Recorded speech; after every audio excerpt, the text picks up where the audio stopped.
नमस्कार दोस्तों, आज हम आपके लिए 25 फरवरी 2025 की 15 सबसे बड़ी खबरें लेकर आए हैं। ये खबरें न सिर्फ आपके ज्ञान में इजाफा करेंगी, बल्कि देश की ताजा घटनाओं पर भी आपकी नजर को मजबूती देंगी। वीडियो शुरू करने से पहले अगर आपको हमारा कंटेंट पसंद आए तो इसे लाइक, शेयर और सब्सक्राइब करना न भूलें, ताकि हर नई खबर आप तक सबसे पहले पहुंचे। और हां, एक छोटा सा जनरल नॉलेज क्विज भी है। भारत का सबसे बड़ा रेलवे स्टेशन कौन सा है? Howrah junction, Delhi junction, Chhatrapati Shivaji terminus या चेन्नई सेंट्रल? सही जवाब देने वालों को मिलेगा इनाम, तो अपनी राय कमेंट में जरूर साझा करें। तो बिना वक्त गंवाए चलिए शुरू करते हैं आज की 15 सबसे बड़ी खबरें। प्रधानमंत्री ने भागलपुर से किसान सम्मान निधि की 19वीं किस्त जारी की। प्रधानमंत्री नरेंद्र मोदी ने बिहार के भागलपुर से किसान सम्मान निधि योजना की 19वीं किस्त जारी करते हुए किसानों के लिए आशा जगाई। इस महत्वपूर्ण आयोजन में उन्होंने किसानों के कल्याण हेतु विकास परियोजनाओं का उद्घाटन किया और आर्थिक सहायता के नए पैमानों की घोषणा की। बिहार के राज्यपाल तथा मुख्यमंत्री नीतीश कुमार समेत उच्च स्तरीय अधिकारी उपस्थित रहे, जिन्होंने सरकार के इस कदम की सराहना की। इस पहल से किसानों की जीवन शैली में सुधार, कृषि क्षेत्र में प्रगति एवं समृद्धि की उम्मीद व्यक्त की गई। सरकार ने दृढ़ संकल्प के साथ भविष्य में और सहायता प्रदान करने का आश्वासन दिया। महाकुंभ में 144 वर्षों बाद विशेष स्नान, एकनाथ शिंदे ने की पूजा अर्चना। महाराष्ट्र के उप मुख्यमंत्री एकनाथ शिंदे ने अपने परिवार सहित प्रयागराज में आयोजित महाकुंभ में भाग लेकर 144 वर्षों के बाद विशेष स्नान किया।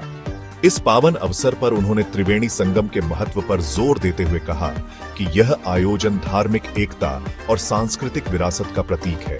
उन्होंने अपने अनुभव साझा करते हुए बताया कि यह स्नान आध्यात्मिक शुद्धता का नया आयाम स्थापित करता है। उपस्थित श्रद्धालुओं ने इस अवसर का भरपूर आनंद उठाया। इस अनुभव के लिए प्रेरणादायक रहा। वतन को जानो कार्यक्रम के तहत अमित शाह ने कश्मीरी बच्चों से की मुलाकात। केंद्रीय गृह मंत्री अमित शाह ने वतन को जानो कार्यक्रम के अंतर्गत जम्मू कश्मीर में आयोजित समारोह में लगभग 2050 कश्मीरी बच्चों से मुलाकात की। इस अवसर पर उन्होंने बच्चों को देशभक्ति का संदेश देते हुए उनके उज्जवल भविष्य एवं शिक्षा के महत्व पर जोर दिया। शाह ने स्पष्ट किया कि कश्मीर के बच्चों को देश के अन्य हिस्सों के समान अधिकार प्राप्त हैं तथा उनकी समस्याओं का समाधान सुनिश्चित किया जाएगा। बच्चों ने उत्साहपूर्वक भाग लेकर अपनी उम्मीदों का इजहार किया। इस कार्यक्रम ने राष्ट्र के युवा शक्ति को प्रेरित किया, सकारात्मक संदेश फैलाया। खबर बेहद सराहनीय। रणजी ट्रॉफी का फाइनल नागपुर में आयोजित होगा। बीसीसीआई द्वारा आयोजित रणजी ट्रॉफी का फाइनल मुकाबला 26 फरवरी 2025 से नागपुर के विदर्भ क्रिकेट एसोसिएशन स्टेडियम में खेला जाएगा। इस ऐतिहासिक मुकाबले में भारत के प्रमुख क्रिकेट खिलाड़ी अपनी बेहतरीन प्रदर्शन की उम्मीद जताते हैं। फाइनल के आयोजन से न केवल खेल प्रेमियों में उत्साह बढ़ा है, बल्कि स्थानीय विकास एवं पर्यटन को भी नई गति मिलेगी। खिलाड़ियों ने पूरे सीजन में उत्कृष्ट प्रदर्शन किया है, जिससे भारतीय क्रिकेट को विश्व स्तर पर पहचान मिली है। आयोजकों ने सुनिश्चित किया है कि मैच के दौरान सभी आवश्यक सुरक्षा प्रबंध किए जाएं। यूपी विधानसभा में ब्रजेश पाठक के बयान पर हंगामा। उत्तर प्रदेश विधानसभा में उप मुख्यमंत्री ब्रजेश पाठक के विवादास्पद बयान ने हलचल मचा दी। उन्होंने मुलायम सिंह यादव की पुरानी टिप्पणी का हवाला देते हुए अपने विचार प्रकट किए, जिससे समाजवादी पार्टी के विधायकों में मतभेद उभर आए। इस बयान के बाद विधानसभा में चर्चा का माहौल गर्म हो गया। विधायकगण ने इसे राजनीतिक अस्थिरता के संकेत के रूप में लिया। प्रशासन ने मामले की जांच शुरू कर दी है, ताकि भविष्य में ऐसे विवादों को रोका जा सके। राजनीतिक समीक्षक इस घटना को क्षेत्रीय राजनीति में बदलाव का महत्वपूर्ण मोड़ मान रहे हैं। इस घटना ने सबको चिंतित किया। मध्य प्रदेश में इलेक्ट्रिक वाहनों की क्रांति ने राज्य की परिवहन व्यवस्था में नई रफ्तार ला दी है। प्रधानमंत्री मोदी ने बताया कि राज्य में अब तक लगभग 2 लाख इलेक्ट्रिक वाहन पंजीकृत हो चुके हैं। जिससे प्रदूषण में कमी और ऊर्जा के स्रोतों में संतुलन बना है। इस पहल से पर्यावरण संरक्षण के साथ साथ आर्थिक विकास को भी बढ़ावा मिलेगा। राज्य सरकार ने बुनियादी ढांचे के विकास के लिए व्यापक योजना बनाई है। तकनीकी उन्नति, सब्सिडी एवं सार्वजनिक जागरूकता अभियानों के माध्यम से इस क्रांति को तेजी से आगे बढ़ाया जा रहा है। यह कदम उज्जवल भविष्य का संदेश है। चैंपियंस ट्रॉफी में भारत ने पाकिस्तान को 6 विकेट से हराया। दुबई में आयोजित चैंपियंस ट्रॉफी के 5वें मैच में भारतीय टीम ने पाकिस्तान को 6 विकेट से हराकर शानदार जीत दर्ज की। विराट कोहली के नाबाद शतक ने मैच का रुख ही पलट दिया, जिससे मैदान में उत्साह की लहर दौड़ गई। खिलाड़ियों ने सामूहिक प्रदर्शन का बेहतरीन उदाहरण पेश किया, जिसने दर्शकों का मन मोह लिया। इस जीत ने टीम के मनोबल को ऊंचा किया है और आगामी मैचों के लिए नई ऊर्जा प्रदान की है। क्रिकेट विशेषज्ञों का मानना है कि यह जीत भारत की आगामी प्रतियोगिताओं के लिए महत्वपूर्ण संकेत है, जिससे टीम की पहचान मजबूत हुई है। पंजाब के 4 निर्वासित लोग अमृतसर पहुंचे। अमेरिका से निर्वासित पंजाब के 4 नागरिक अब अमृतसर पहुंचे हैं, जिन्होंने मूल प्रदेश लौटने का क्षण साझा किया है। इनके लौटने की खबर से स्थानीय प्रशासन और समाज में उल्लास की लहर फैल गई है। इन व्यक्तियों ने विदेश में बिताए वर्षों की कठिनाइयों का अनुभव साझा किया और अपने सांस्कृतिक विरासत के प्रति प्रतिबद्धता जताई।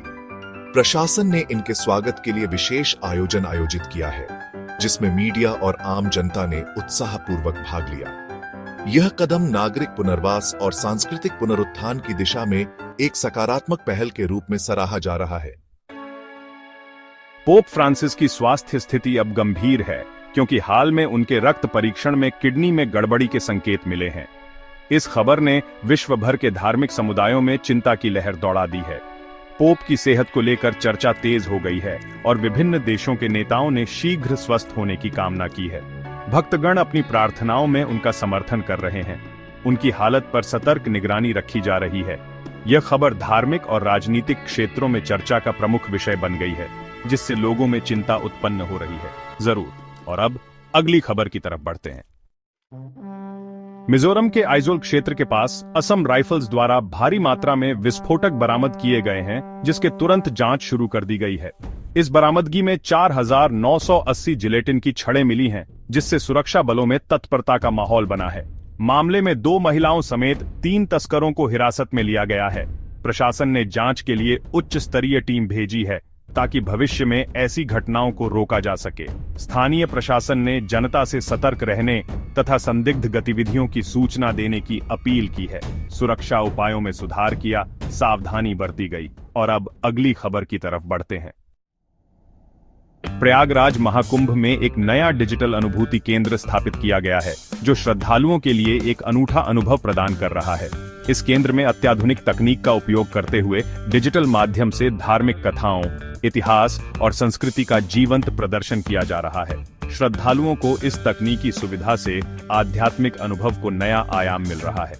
केंद्र के उद्घाटन पर उपस्थित महानुभावों ने इसे नवाचार का प्रतीक बताया। इस पहल से महाकुंभ की पारंपरिकता में वृद्धि हुई है और युवा पीढ़ी में आध्यात्मिकता के प्रति जागरूकता बढ़ी है। यह कदम सराहनीय है। और अब अगली खबर की तरफ बढ़ते हैं। दिल्ली के पूर्व शिक्षा मंत्री मनीष सिसोदिया ने हाल ही में पंजाब के विभिन्न स्कूलों का निरीक्षण किया, जिससे शिक्षा व्यवस्था में सुधार की दिशा में कदम उठाने का संदेश मिला। निरीक्षण के दौरान उन्होंने शिक्षकों और छात्रों से संवाद किया और शैक्षिक माहौल की समीक्षा की। सिसोदिया ने बताया कि स्कूलों में आधुनिक तकनीक के प्रयोग से शिक्षण में सुधार संभव है और छात्रों को बेहतर शिक्षा प्राप्त हो सकती है। इस दौरे के दौरान स्थानीय प्रशासन के अधिकारियों ने सहयोग की अपील की। इस निरीक्षण से शिक्षा नीति में बदलाव और सुधार की उम्मीद जताई गई है। और अब अगली खबर की तरफ बढ़ते हैं। गुजरात के सुरेंद्रनगर जिले में एक भीषण सड़क हादसे में 5 पर्यटकों की मौत हो गई, जबकि 5 अन्य घायल हो गए। इस दुर्घटना की सूचना मिलते ही स्थानीय प्रशासन ने तुरंत राहत कार्य शुरू कर दिया। हादसे के कारण वाहन की तेज गति और असावधानीपूर्ण ड्राइविंग बताई जा रही है। जांच में यह सामने आया है कि सड़क की स्थिति तथा ट्रैफिक नियमों का पालन न करने से यह दुर्घटना घटी। प्रशासन द्वारा मामले की जांच जारी है और प्रभावित परिवारों को सहायता दी जा रही है। ये घटना सड़क सुरक्षा के महत्व को पुनः उजागर करती है अत्यंत। और अब अगली खबर की तरफ बढ़ते हैं। जम्मू कश्मीर के कुपवाड़ा जिले में 3.8 तीव्रता का भूकंप आया, जिसे स्थानीय लोगों ने तुरंत महसूस किया। भूकंप के कारण कुछ क्षणों के लिए हलचल मच गई, पर सरकारी अधिकारियों ने स्थिति नियंत्रण में रखते हुए राहत कार्य शुरू किए। फिलहाल किसी की जान या संपत्ति को नुकसान नहीं पहुंचा है। विशेषज्ञों का कहना है कि यह हल्का भूकंप है, जिससे दीर्घकालिक प्रभाव की आशंका नहीं है। प्रशासन ने नागरिकों को शांत रहने तथा आपदा प्रबंधन के निर्देशों का पालन करने की सलाह दी है, ताकि भविष्य में संकट से बचा जा सके। इस घटना ने लोगों में चिंता बढ़ाई। और अब अगली खबर की तरफ बढ़ते हैं। 24 फरवरी 2025 को केंद्रीय उत्पाद शुल्क दिवस मनाया जा रहा है, जिसका उद्देश्य केंद्रीय उत्पाद और कस्टम बोर्ड ऑफ इंडिया के योगदान का सम्मान करना है।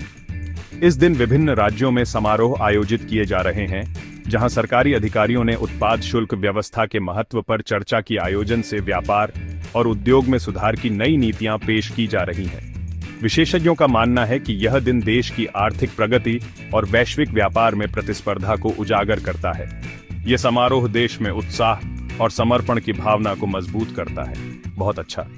अब हम समापन की ओर बढ़ते हैं। कैसी लगी आपको ये सारी खबरें? मुझे कमेंट्स में जरूर बताइए। अगर वीडियो अच्छा लगा हो तो इसे लाइक कीजिए, और अगर आपने चैनल को सब्सक्राइब नहीं किया है तो अभी सब्सक्राइब कीजिए। साथ ही घंटी के निशान को दबाना मत भूलिएगा, ताकि आपको हमारी हर नई वीडियो का नोटिफिकेशन सबसे पहले मिले। मैं फिर मिलूंगा ऐसी ही अच्छी और खास खबरों के साथ। तब तक के लिए जय श्री राम, जय हिंद, वंदे मातरम।